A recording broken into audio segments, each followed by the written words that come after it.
Okay. Vayakhel is, as Rashi points out, the beginning of the PARSHA.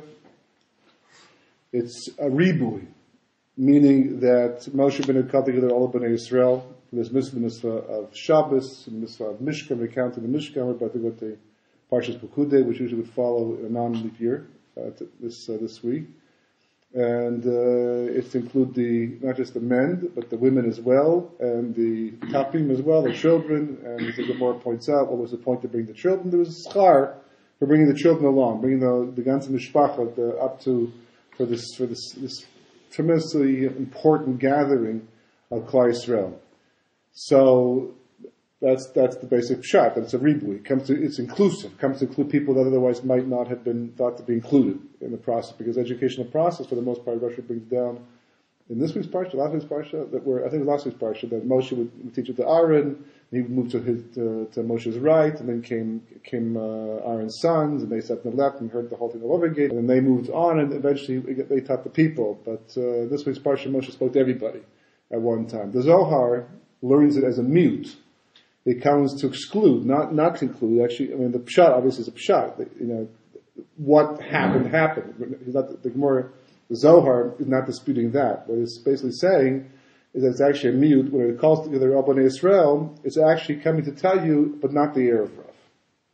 Bnei Yisrael, but not the Erev Rav. And the Zohar says the reason why was because in the beginning the Erev Rav was included in the mitzvah of Dalas Alev to bring the different gifts for the building of the Mishkan. And they would have been incorporated in the whole process. But when they got involved in Egel Zahav, and they caused Bnei Yisrael to fall with that Avera, they became excluded from that point onward, which is a chaval, al-Azman, because had they been involved in the construction of the Mishkan, the Zohar says, that would have been Tikkun Olam for all the nations of the world. Everybody, the whole thing would have been fixed up, which we can appreciate now why Moshe Rabbeinu was so intent upon bringing the Erev Rav out, because their tikkun somehow would be the tikkun for the entire world, not just the Erev Rav. You learn it, on a basic pshat level, that Moshe was interested primarily in fixing up the Erev Rav because, first of all, he was very connected to them, but as the Gemara points out, and the Rizal explains that they're the thread. They're the thread through history.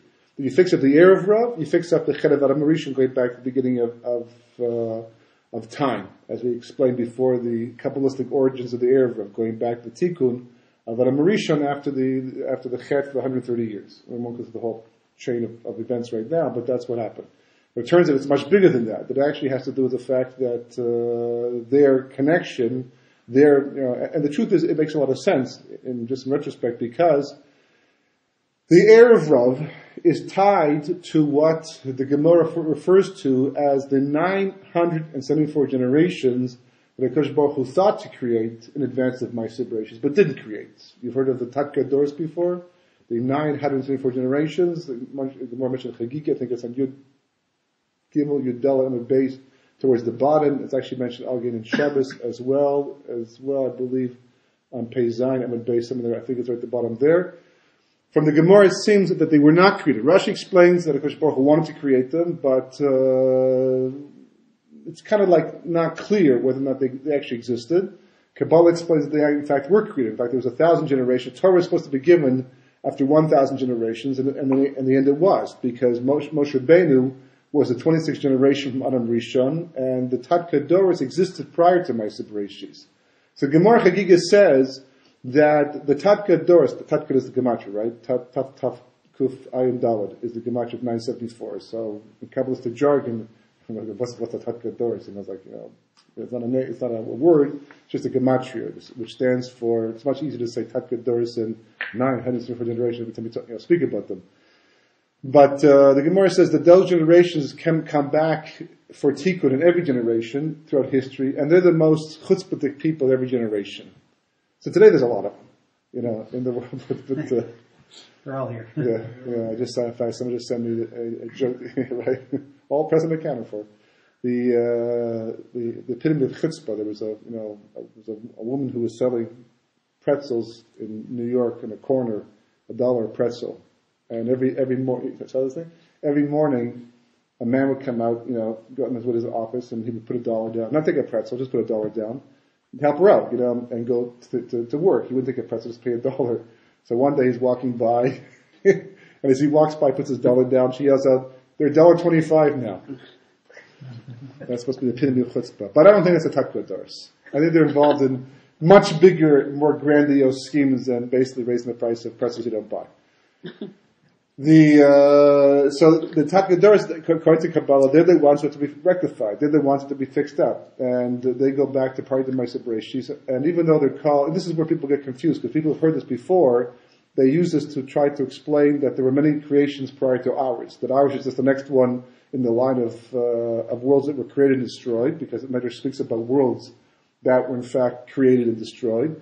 But that's not the way we understand things, that there's only really one world like our world, and the 974 generations that existed prior to Ma'aseh Bereshis, they were just a preliminary stage. Just like Shviras HaKelim, the breaking of the vessels, was a preliminary stage to get to a world that we could have free will. It all comes down to free will. Everything in history, whatever Kodesh Baruch Hu does, that's the most remarkable thing, that everything, every last detail of history, the most bizarre things, the most, like the smallest pebble, the smallest grain of sand, on the seashore someplace, to a butterfly flapping its wings and this little bug and that big huge elephant and mammoth, if the mammoths existed, way back in history, or, dinosaurs, whatever existed historically has all been created just for the sake that man should have free will. And that goes back before Ma'aseh Bereshis. But whatever's going on historically is all just to create the kli, a world that can support man, that can support the idea of bechir and free will for the sake of getting to the world to come. It's a remarkable thing just when you just think about it, all the effort, the entire solar system, the entire universe, and all the stars and all just every last corner of existence, physical existence, and that's just physical existence, and kind of spiritual existence, is all for the sake of creating bechira. And the takvadoros were a very important stage along that process. So basically, until they came along, evil was only a concept, it was only a potential. There was no such thing as evil in actuality. It had to be actualized and used up somewhat before man was created. So their job, they came out, and the reason why they're called doros, generations, normally a generation for us today is like 25, 30 years, 35 years, but 25, 30 years is the average generation. So 974 times 25, 30 is a lot of years. Except that here generations don't mean that. Here generations, they actually existed for a very short period of time. They came up boom, boom, boom, boom, one after the other. Generations really primarily means, grandfather to father to son to, all the way down. It's not a time related thing. It's just that human beings take that much time to produce the next generation. They don't get married usually before the age of 8 or 9, 45, 20, whatever, 18 years of age. So it takes that long before you produce the next generation. But here, they were beings that were spiritual. They were not physical like us, but they had some form of bechira. They made the wrong choice. They existed in a period of history that was extremely tohu, like was tremendous spiritual void. And they made the wrong decision, whatever that means. And they were destroyed. They were destroyed, and from it says, from their gufos, from their bodies, whatever they were, again, they're not physical like we are at this point in time, but whatever, from their bodies, it said that the halal of Gehenna was created, and from their taiva, the fire of Gehenna was ignited. So, these are lashonos that the Zohar uses, but basically, it just means that they were a preliminary stage along the way to make the world as it exists today, for the sake of men having bechira. So their rectification is the basis of all history. And the Erev Rav comes from them. The Erev Rav comes from them. The Erev Rav is based as mushrash in them. So fix up the Erev Rav, and you fix up the entire world. You fix up all the beginnings in the world that have to be rectified in the end. And Moshe Rabbeinu would have understood this. He would have known that. So therefore, his intent upon taking the Erev Rav was to hotwire or to speed up the process of Tikkun Olam in the world. And it was going to happen. It would have happened if they're not going to involve Negla Zaha. But then again, also, that's, when you say it could have happened, it's one of those historical realities where if only it had been that thing, if only they had that, if only he had said that, if only this had taken place. But the reality is it didn't happen like that, because Kodesh Baruch Hu obviously did not want it to happen like that. History had to unfold the way it's unfolding until we get to the point we are today. So they were excluded from the building of the Mishkan. As a result of that, the history had gone on the way it is, and we're struggling with the Erev Rav until this very day. In the process of discussing this, the Zohar goes on to a very interesting point, a very important point, that has to be appreciated, especially today. Especially what's going on right now in the world today. And that is, the truth is Rashi alludes to it, but doesn't quite explain himself. In Parshas Vayakhel, I believe, is Kosh Baruch Hu tells Moshe Rabbeinu to tell everybody else that when when Makas Bechoros takes place, and Kosh Baruch Hu sends the Malach Habala, Kosh Baruch Hu himself does the Makkah in the end, but there's a Malach Habala involved, apparently, in this very process. And the Rashi brings down that, the Torah itself says that no one can go outside during that night. You have to stay inside, put the blood on the doorpost, put on the mezuzot, put all the blood and do the prayer basic, but nobody can go outside. And Rashi explains because once the Malach Habala gets reshus to go out, then he has free reign. And he will not distinguish between tzaddik and rasha. It's a principle of creation.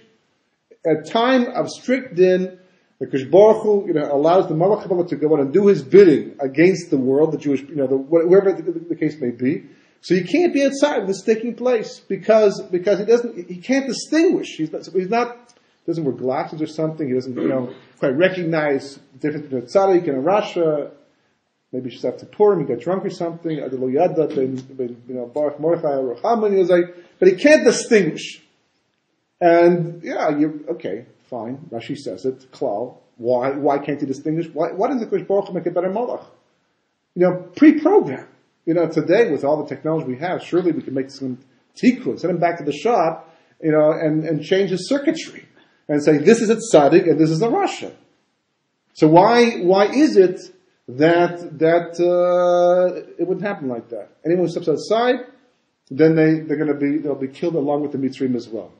So the Zohar explains in this week's Parsha, based upon the episode when Shaul HaMelech is sent to go to war against Amalek in his time. Actually, that was supposed to be the final battle. That was the mitzvah. That was a sivut. They had a king. They were in the land. He was supposed to destroy Amalek, every last vestige of Amalek, everything he owned, and rectify the world. And that would have been Yemot Mashiach from that point onward. He didn't complete the mission, as we read in the Navi, with Haftarahs, but that was supposed to happen. In the process of doing that, the Kini are located very close by. They were the descendants of Yisrael. Right? And the Kenites, what are they called in English? The Kenites? Yeah. And they were settled very close to Amalek, and the Zohar explains what they were doing there, because really, Yisro had his chelik, even though he went back home again, but his descendants had their chelik in Yericho. That's where they're supposed to have stayed and supposed to have been. What we're doing over here. So for commerce reasons, they moved went someplace else, eventually came back, and settled right next to the people of Amalek. So Shaul told them, move. Don't stay here. Because if you stay here, you're going to be wrapped up in what's going to happen over here. Even though you're not part of Amalek, you're not responsible for the same, not even a little bit, of the bad that they're doing, still you will be part of the punishment in the end. We will come after you and destroy you in the process. Not because we can't shoot arrows straight and recognize who's a Kenite and who's an Amaleki. We can make the distinction. But there's a principle. And the klal is that if you are living amongst a people whose sa'ah, to use the lashon of the Zohar, right? Whose fill, whose measure of evil has come to its conclusion, and therefore Kodesh Baruch Hu is now exercising din against that nation, and you're still there, you're still part of it, you will be swallowed up in that din as well. You will suffer the consequences. It doesn't make a difference if you're a tzaddik. It doesn't make a difference if you're not part of what they're doing. You don't buy into what they're doing. The Gemara in Shabbos blames Rav Elazar Azariah for the fact that he was a very wealthy person, and the Gemara says a certain one of his cows went out on Shabbos into a place, a Reshus Rabbi, with carrying a certain I think a knife or something, whatever it was in its hair or something like that. If I recall correctly, the Gemara in Shabbos. And he was held responsible. So the Gemara questions. He would allow his cow to... First of all, he didn't just have one cow. He had like thousands upon... He was a very wealthy man. He had tons of cows, a huge amount of livestock. So what are you talking about one cow over here? Second of all, would he allow, would he break the halacha like that? Chas v'chalila. So Gemara says really it was his neighbor's cow. So Gemara says, why does it, name it after him? Because he didn't protest. He didn't stop it. And the Gemara goes on to say that if someone is living in a household and they're watching a member of the household do a chet, and they don't protest against it, they're responsible. And it goes even further. Someone's living in a community, and the community is doing the chet. They're not doing the chet themselves. They're told, they don't buy into it, they don't believe it. They go home, they complain about it, they talk to their wife or their husband, say, this is terrible, we should change the situation, but they don't protest. The Gemara says, you're held responsible. And it goes even bigger. If all of Klal Yisrael is doing a chet, you don't protest against it, held responsible. Okay, so obviously there's parameters here. Don't go home and, take it too hard at this point in time, but there are parameters. There are obviously limitations, what you can and can't do, because you have another mitzvah of tochacha, and the mitzvah of tochacha is al tisach Allah, meaning that if you don't give tochacha to somebody who you can give tochacha to, then you're chayiv for their affairs that they're doing. But the other pshat of al tisach Allah is talking about the person himself, meaning that you give tochacha where it's not going to be accepted. On the contrary, it may have the reverse effect. The person will hear what you say and know it's wrong and still do the avera, so that you have anything good over here. You can't just always give criticism. The Gemara in Sod of Mishnah sort of finished up by saying, but today there's nobody, who can give tochacha today. No one knows how to properly give tochacha. So you have to measure it now. So on one hand, it's not so clear you have to give tochacha. On the other hand, there's a responsibility you bear for communal mistakes that are taking place. And you have to be very, very wary of that and know that just by the very fact that you're separate and unique in your own household and don't bind to what they're doing over here, then it's not necessarily a reason that you'll be spared whatever's going to happen to the nations around you. And we saw this also by Lot's wife. Lot's wife, she had din coming to her anyhow because of the fact, as Rashi points out, she did not do the mitzvah of Aknesses Orchim properly. When Lot was giving salt to his guests, the angels that were by him, and she said, you plan to introduce this terrible custom in Sodom as well. So she suffered by becoming a pillar of salt as well. But the main reason, she didn't automatically suffer for that. The main reason why she suffered is that Melech Malach told her, don't look back. You can't look back. You look back, the Sodom is running away. That means you haven't left. Even though physically your body's running away, if it wasn't for Lot taking you and being forced up by the angel, you'd be back in Sodom. You still buy into that. You still buy into their way of thinking, and you're responsible. So she became a pillar of salt because she wasn't zeichet to leave, because looking back, man, she was still tied to the lifestyle of Sodom. So therefore, Shaul tells the Kini and says, you better leave, because if you stick around Amalek any longer at this time, because Baruch Hu has determined their sa'ah is filled. Their time for divine retribution, going back to the time of the Midbar, in Moshe Rabbeinu's time, has come. This is the time of retribution. So therefore, because Baruch Hu is exercising din, if you're going to be here at the time of din, then you'll be incorporated in the punishment too as well. Very, very important point. That's one of the reasons why Kadosh Baruch Hu had Bnei Yisrael put the blood on the doorpost of Mitzrayim, because there was a technical problem there. No one could leave. Where are you going to go? You can't leave Mitzrayim yet. There was nowhere to go. The next morning, we're going to leave very orderly, hopefully with Moshe Rabbeinu, the proper way. So how do you get out of Egypt without getting out of Egypt? So Kadosh Baruch Hu said you can do it spiritually too. By putting the blood on the doorpost, you create, in a sense, a separate environment. You go back out, past those doorposts, past the blood, then basically you're going back into Egypt once again. So when you went into your house, and you did Korban Pesach, and you put the blood on the doorpost back in Mitzrayim, it was Ki'ilu you left Chutz La'aretz. You left Mitzrayim. Ki'ilu you're living in an aspect of Eretz Yisrael. There's only two realities in the end. There's only Eretz Yisrael and Chutz La'aretz, obviously, physically speaking. It's also true. It's like, there's no, even the seas count as Chutz La'aretz too. But it's also the spiritual mitzvahs as well. Physically, obviously, you're either in or you're out. But spiritually speaking, you can still be in even when you're out, and you can still be out even when you're in, depending upon your consciousness, depending on what you buy into in the end. So, that's important to know. Because if you look at the world today, there's another quiet week. Nothing much to talk about here, basically. But it's, between the provocations, right? Iranian ships sailing through the Suez Canal, it's like, there's an earthquake. An earthquake in the Suez Canal. 48 hours before. New Zealand earthquake, you have unrest in the Middle East, and we're all going, yeah, hooray, democracy. But you know something? We're not talking democracy over here. It's like democracy as in Hamas's democracy back in Gaza, where they had an election, and we're talking about people. Like, for example, there was one report last week. There was an American reporter, who was sexually violated because she was just there reporting the situation. And as they were doing it, they're yelling Jew, Jew, Jew the entire time. It was British? Okay. And she was saved fortunately by certain people, but CBS correspondent. CBS correspondent. CBS New York. Yeah, New York, New York. Yeah. But the point is that as the reporter who reported, the news missed it completely for a while until it started to leak out. And they had no choice but to report it because it kind of went against the atmosphere. And all these people fighting for democracy, it doesn't look good when all of a sudden these people fighting for democracy go ahead and beat up a woman because she's a woman and she might be Jewish at the same time, but she wasn't. Right? But that's what they're yelling the entire time. So as the person said, there were people who marched on the square that basically clearly democracy wasn't on their mind. The question is how much of these people actually have democracy. We're talking the Muslim Brotherhood. I forget this guy's name, but he just came back also from exile. Where was he? He was some other Arab state, but now the Mubarak is gone. He came back, and they're calling him the Khomeini of Egypt. Basically, this guy has the ability to whip these people. One of those long names. Yeah, Yosef somewhere is in there. But Yusuf, and they're attracted to him like a magnet.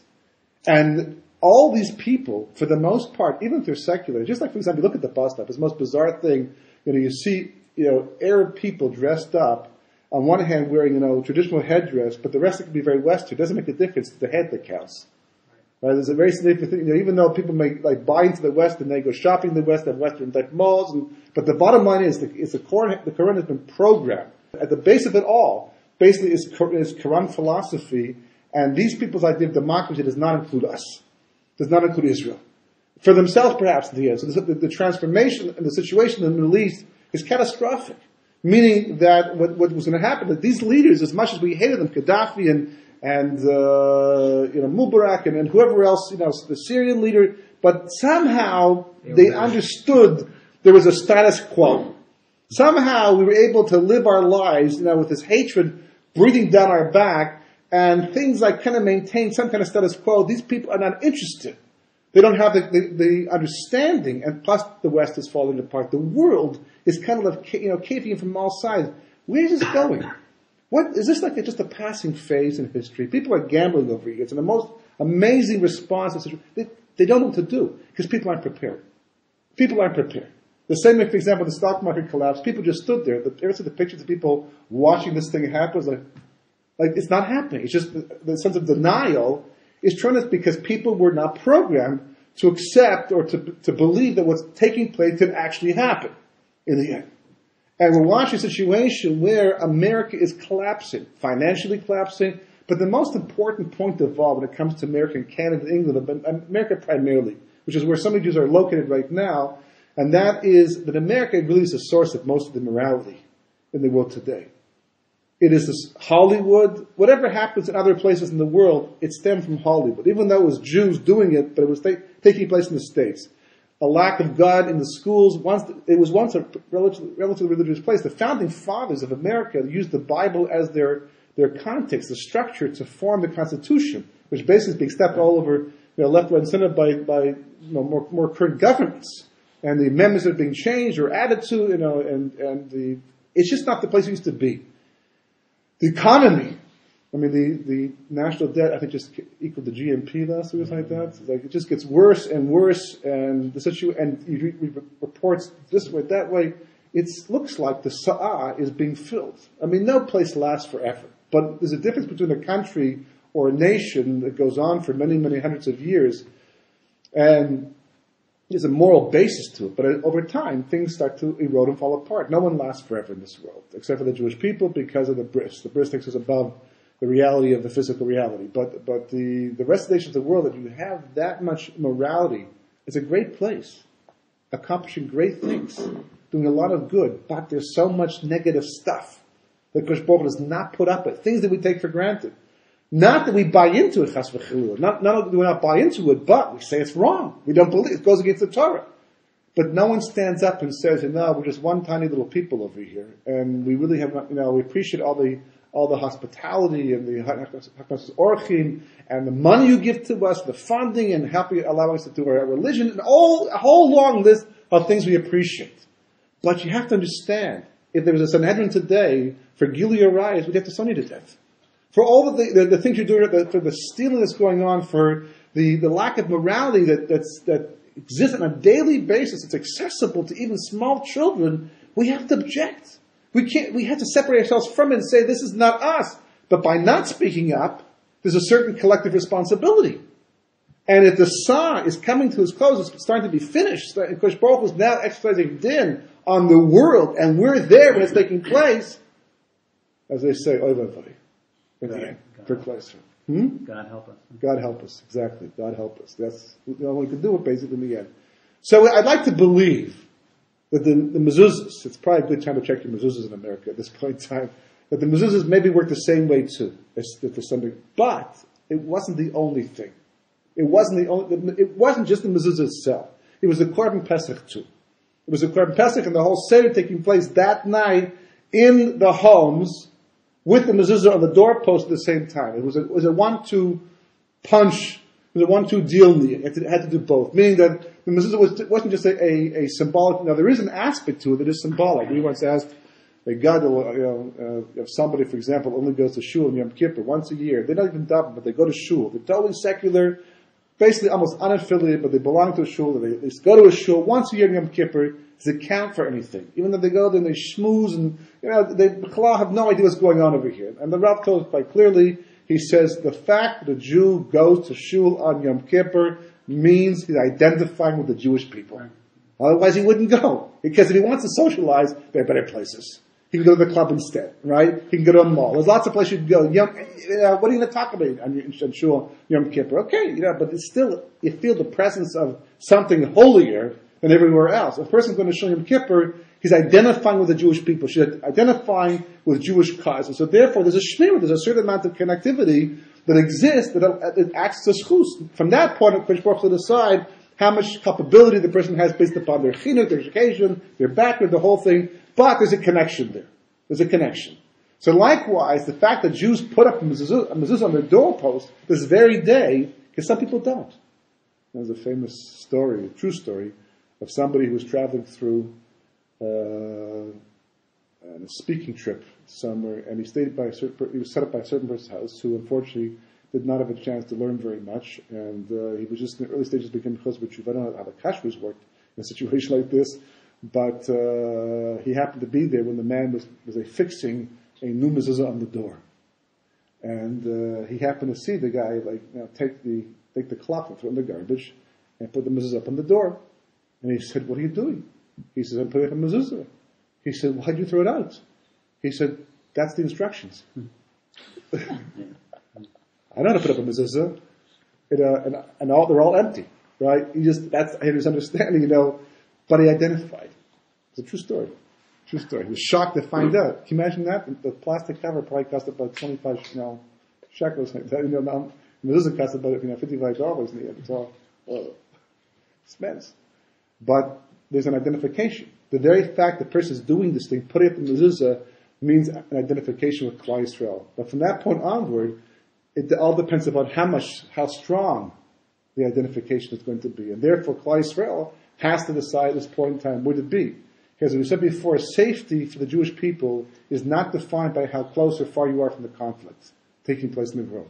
Safety, for some effect, I think an Israeli died in the earthquake in New Zealand today. Yeah, and it's like the shul collapsed. It's like places in the world where Jews, in the World Trade Center when it happened. New York, in a place that people thought was completely secure. Safety for Klal was defined by being where Kosh Baruch Hu wants you to be when He wants you to be there. In this story, there's all kinds of stories of people. I told the story before a long time ago, but it's worth repeating because it's a phenomenal story. It's a true story because the person who told it was the person who it happened to, who told the person who told to me, and the person who told to me is reliable. So if you heard the story, I can tell you more than likely the story, is true. And the person was in I think Berlin. It was in a German city. He was being chased by Nazis, and they were turning down the street to catch him, and he ran down the street thinking that he was running to freedom. Turns out it was a dead end, and all there was at the end of the street was an electrical box. And what are you going to do? He just opened it up and he went inside. There's barely enough room to stand inside there. He went inside, he stood inside there, and he heard the Germans coming closer, and he was like panicking, and he didn't know what to do, and to think is that it's imminent, he'll be captured. And all I could think of doing was saying the pasuk from Parshas Vayakhel, where it mentions how the Malachim blinded the people of stone. The pasuk of the Sunveri, he just kept saying the pasuk over and over again. He kept repeating the pasuk, didn't stop, kept saying it to himself, kept saying it over, and he heard him coming closer. The boots in the ground, closer, closer. He keeps saying the pasuk to himself over and over again. They open the door, and they look inside, and they don't see him, and they close the door, and they go away. And he survived to tell the story in Israel after the war, decades later. And you hear, there's all kinds of stories like that. People who narrowly were able to escape and get away. People who thought they were in the free of everything and got caught later on. People who escaped and got away and got brought back to concentration camps in the end. People who escaped, there's all kinds of stories of people who, in the camps themselves, hiding underneath the lumber for days at a time before finally getting away and getting back to safety, and going to the forest even, having to survive in the forest. There's a famous story of a certain Rabbi who, before the war, I forget who it was. Wasserman came back to America and then he went back. Who was it? Rabbi Wasserman. Yeah, Wasserman, yeah. He came back, he said, specifically to help people die al Hashem. That was his tafkid. He said his ship is not going to go now without him, so he went back. Yeah. He knew he was going back. Yeah, no, that was the whole point. The whole point was to be there to make sure that people, to be a korban, you can't be nefagel the korban having the wrong thoughts. He wanted to make sure that whoever was in a die al Hashem would die with the highest of honors in that respect. But anyhow, the point is that that's the bottom line. That's how safety is defined. Safety is defined by making sure the right place at the right time. Now, so a person would argue that, okay, so you have all these affairs taking place in England and Canada and America. Okay, so America is like the main stage. It's America and it's Israel. The rest of the places are much smaller. Canada is a kind of Tosefet. It's additional to the States. And England, the smaller communities. America is the main event outside of Eretz Israel. But what about Eretz Israel itself? Here, you have people doing affairs, 24/7, doing things all the time, that if anything, because Baruch Hu, if you do an avera in a Beit Knesset, it's much worse than doing the same avera in a mall. Now the truth is, it could be, maybe not, because of the Chil Hashem involved in doing it in public. But on a simple level, one would assume that being in a makom of Kedusha and doing the wrong thing, even here hurim, the wrong ideas, could be a bigger chil, a bigger chet. And so therefore, in Israel, we have bigger problems. We have all these, and also, by the way, if you're walking by a wall that's half bent over, about to fall, that's not the time to do an avera. Because Ashgacha Pratis, that's holding the wall up, may decide this guy doesn't deserve any more divine protection. So here, we have hundreds of millions of people chomping at the bit. At the same time, their countries are falling apart, they're becoming wilder and less orderly, and who knows what the whole thing's going to unfold. And we have people living here doing things that are absolutely incredible in terms of a Jewish lifestyle, going to extremes in secularism. So why are we not in more danger here than over there? This is the argument you get all the time from people. He says one major fundamental difference, and it's huge, and it's important, and people don't realize it. And that's why it's important to know deeper understandings of ideas and concepts, because they can save lives.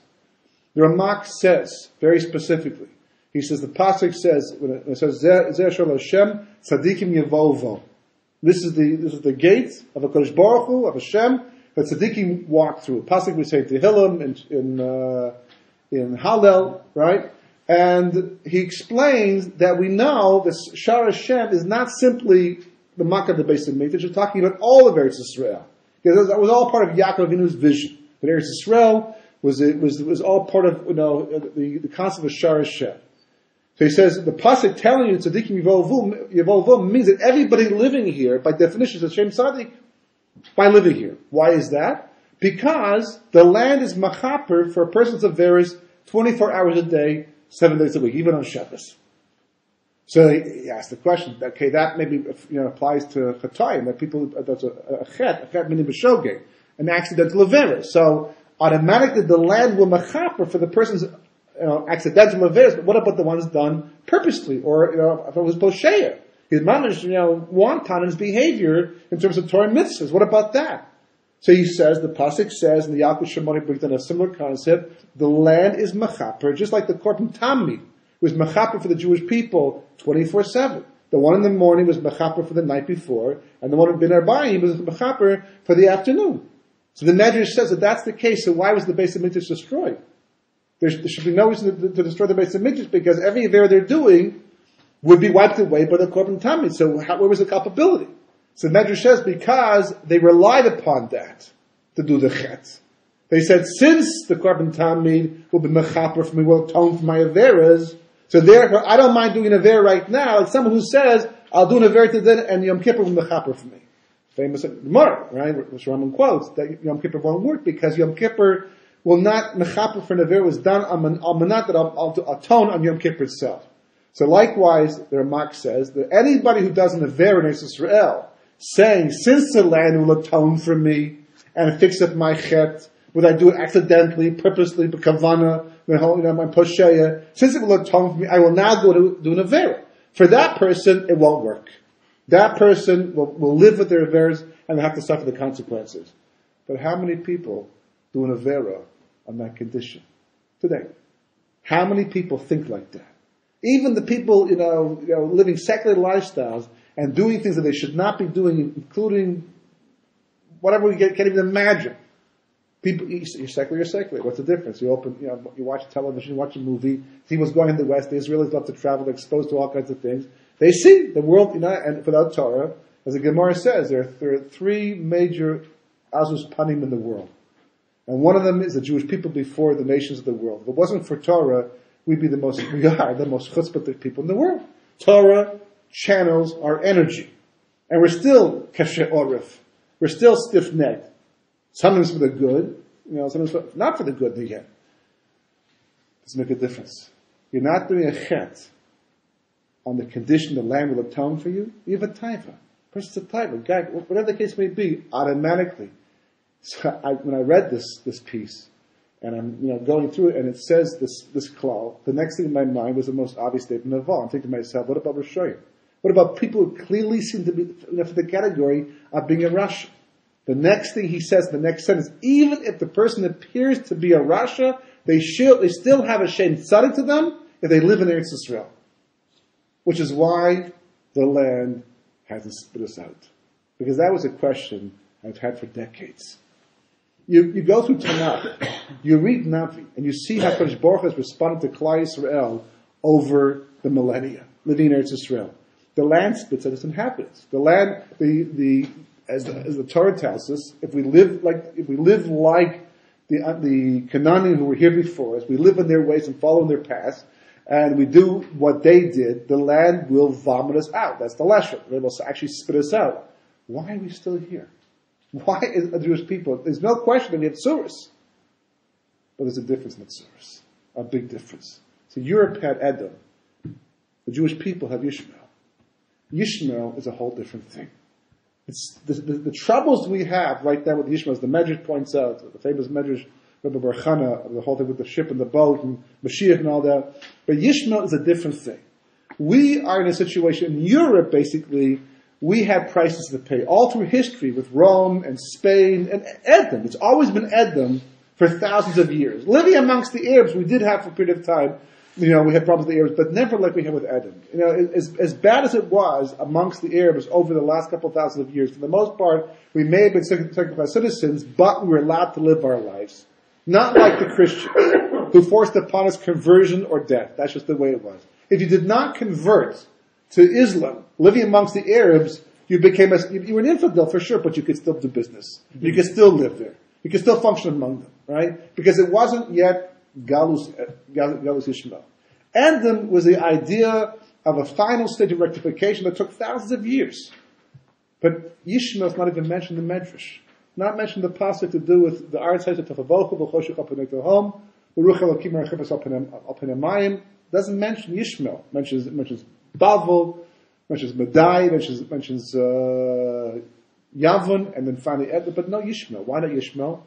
Because, as SHMOT points out, the Yishmael, it's not about Galus with Yishmael. It's about the Jewish people's inability to relinquish their hold on materialism. That's what they compared to Chamor. The SHMOT says that the whole point of Yishmael, as opposed to Edom, Edom is basically to soften it, to sensitize it to the reality the Mashiach is about to come. Yishmael is because he's here, and we won't accept it. We just won't break loose on Western lifestyle. We just won't shake it off. So therefore, he's not here to destroy the Jewish people. He's not here to cause us to become removed as much as he promised to do that. And that's his whole driving force. That's not his role, historically. That's not his job. Just like Yishmael, for example, back in Yitzchak's time. That's not his job. He can't do it. He has no koyach to do it. He has a koyach because of bris milah. He has a koyach that was back up to Avraham Avinu. Because of his bris milah, without doing priya, the Zohar says, he had the land for 100 years. For every year that he did the bris milah. 13 years old, 1,300 years. Going back in time, 1987, when the Intifada began, bidiyuk to the year when they lost control of the land. That's what happened, Pitamut of Nover. But that's not their job. Their job is to make the Jewish people go back to become the Jewish people. Not to kick them out, not to cause them, not to destroy them, not to reduce their numbers, in spite of all the prophecies, negative prophecies, but how many Jews will be left in the days. That's not their job. Their job is to make it that the Jewish people realize there's nobody to rely upon but HaKadosh Baruch Hu. And that's what goes back all the way to the beginning of history. If you go back in Mitzrayim. Back in Mitzrayim, the Jewish people were suffering under the Mitzrayim. And they're killing their firstborn, they're causing all kinds of terrible gezeras and making life miserable for the Jewish people. Only when Paro starts taking the children and killing them and taking their blood and bathing in their blood to get rid of a disease that Kodesh Baruch Hu obviously gave to him, the Jewish people finally cry out. And the Medrash says, then Kodesh Baruch Hu heard them. Until now what? Kodesh Baruch Hu didn't hear them. He was on vacation, hard of hearing. He was doing the whole thing. He was making it happen. He heard them crying it. He heard their complaining behind closed doors when they went home at the end of the day and they fetched from husband to wife and wife to husband to the children. He heard all of that. But the Jewish people kept adapting. As bad as it is, it can always be worse. Famous Jewish saying, as bad as it is, it can always be worse. Don't fetch so much. We've had it worse before. Kodesh Baruch Hu says that's not the point over here. Sometimes that's the point. Other times there's a geula coming. And I'm trying to spare you suffering. So I'm bringing in degrees and I'm calibrating it. So you don't have to suffer so much. So what do? We adapt. We adapt. Terrible, it could always be worse. And we go, we fight, we appease, we just simply adapt. So Kodesh Baruch Hu makes the situation worse till eventually got to a point where we could adapt. How do you adapt to children being killed for their blood? That's already way too extreme. Because Baruch Hu didn't want to do it that way. But that's the result of adapting the situations that got increasingly worse step by step. That's all that's going on today. The only question is, how much does it take if we stop adapting?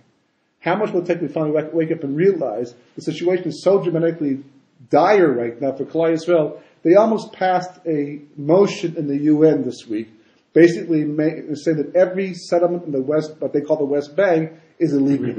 America didn't want to veto it. Believe me, they would not. They actually promised not to veto anything more in the Security Council.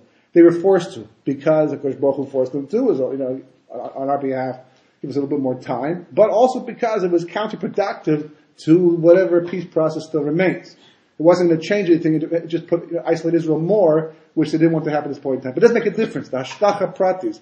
This is the way the world is going. We are completely alone. They have no one to rely upon. It's been going on since 1982. When they first invaded Operation Galilee, they went into the north to stop the rockets from Hezbollah and just to protect the northern towns. It was totally a defensive war.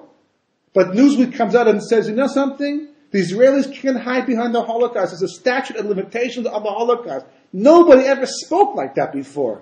1982. Not a weekly magazine for sure. But they said it. And you could see it was the beginning.